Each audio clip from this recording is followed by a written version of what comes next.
یسع علیہ السلام کی وفات کے بعد بنی اسرائیل بدحالی کا شکار ہو گئے۔ ان پر جابر حکمران مسلط ہو گئے۔ انہوں نے دین کو دنیا سے جدا کر دیا۔ ان حکمرانوں نے خوب ظلم کیا۔ بنی اسرائیل میں سے ہونے کے باوجود وہ بہت بڑے فاسق بن کر سامنے آئے۔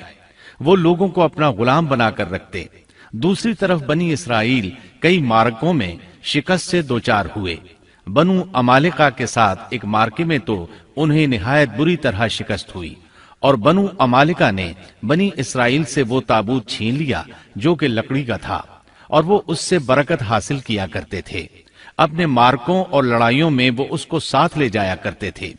جب بنی اسرائیل اس کو دیکھتے تو ان پر سکینت بھی نازل ہوا کرتی تھی۔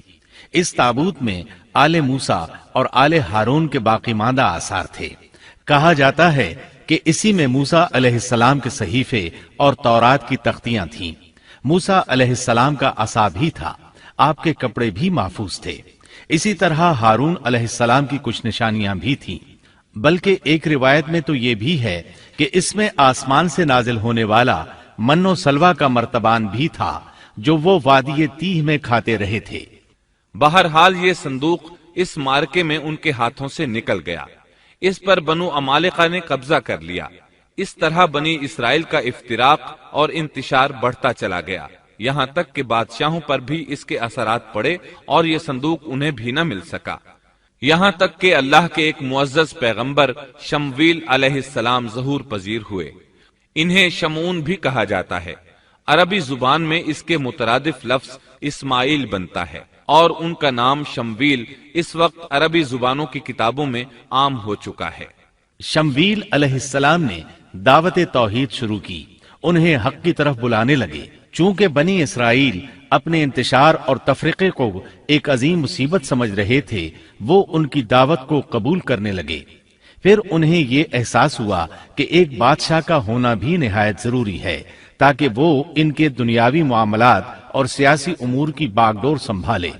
چنانچہ اکٹھے ہو کر شمویل علیہ السلام کے پاس آئے، کہنے لگے، ہم میں سے ایک شخص کو منتخب کر دیجئے جو ہم پر حکومت کرے، اور ظالموں سے بدلہ لینے کے لیے جب لڑائی ہو تو وہ ہماری قیادت کرے۔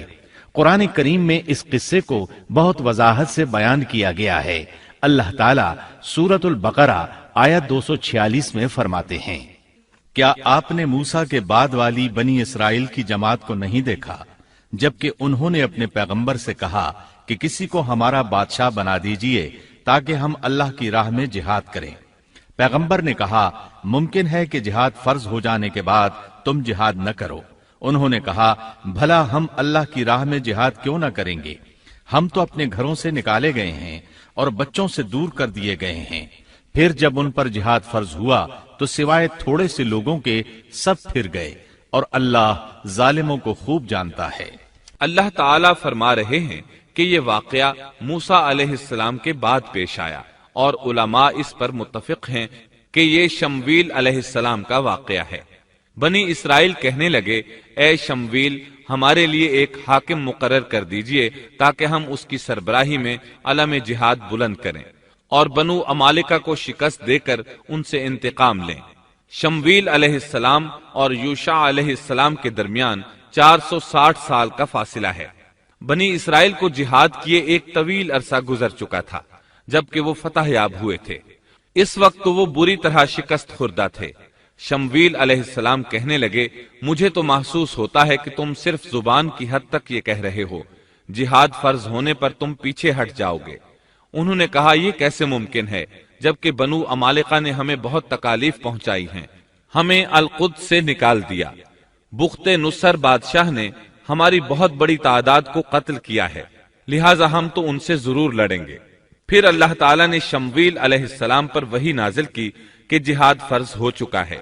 جب بنی اسرائیل نے یہ خبر سنی تو سوائے چند ایک کے سب نے جہاد سے منہ موڑ لیا، اور یہ وہی لوگ تھے جو کچھ دیر پہلے پختہ عہد و پیمان کر رہے تھے کہ ہم جہاد کریں گے۔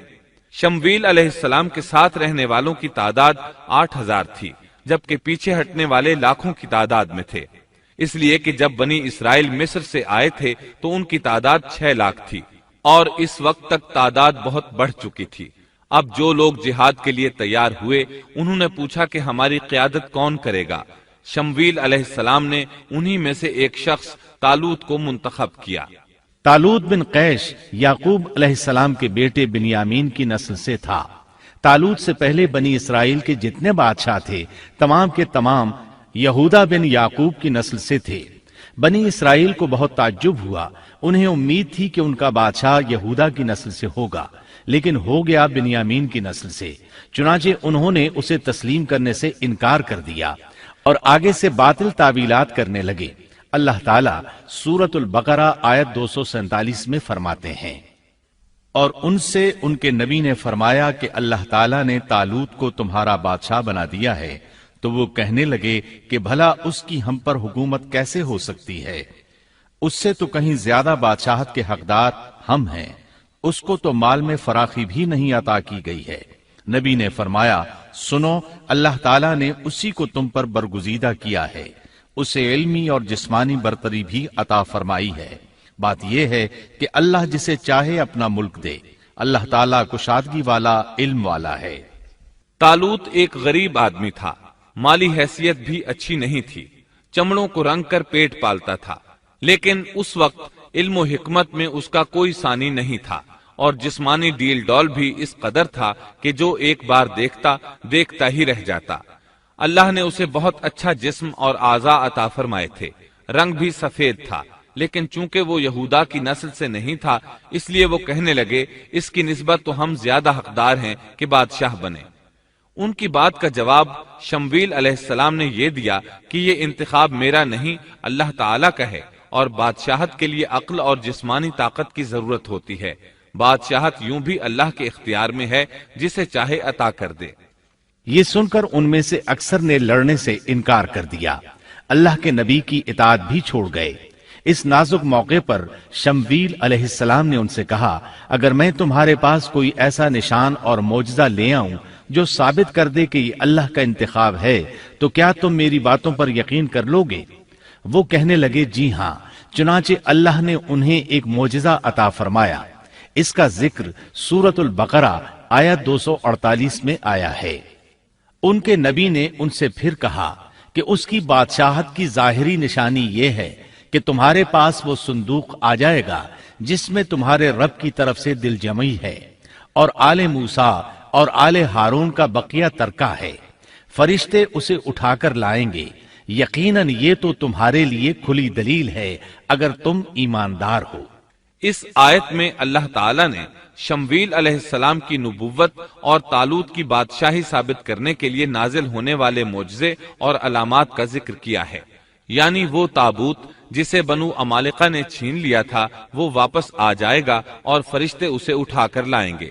چنانچہ لوگوں کے دیکھتے ہی دیکھتے اللہ کے فرشتوں نے اس تابوت کو لا کر طالوت کے سامنے پیش کر دیا۔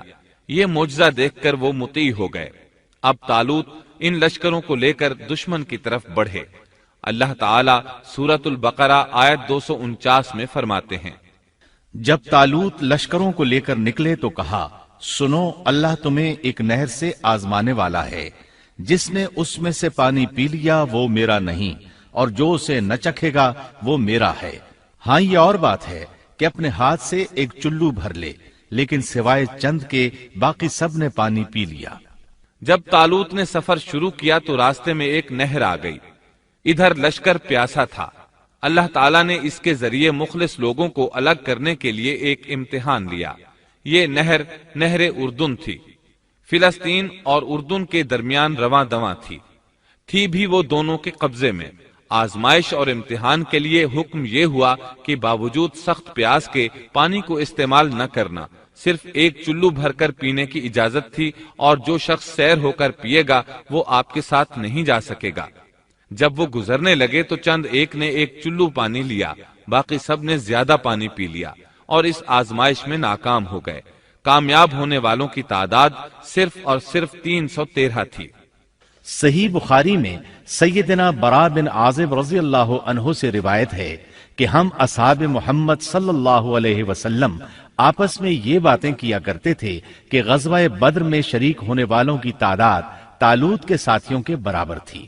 اللہ تعالیٰ سورۃ البقرہ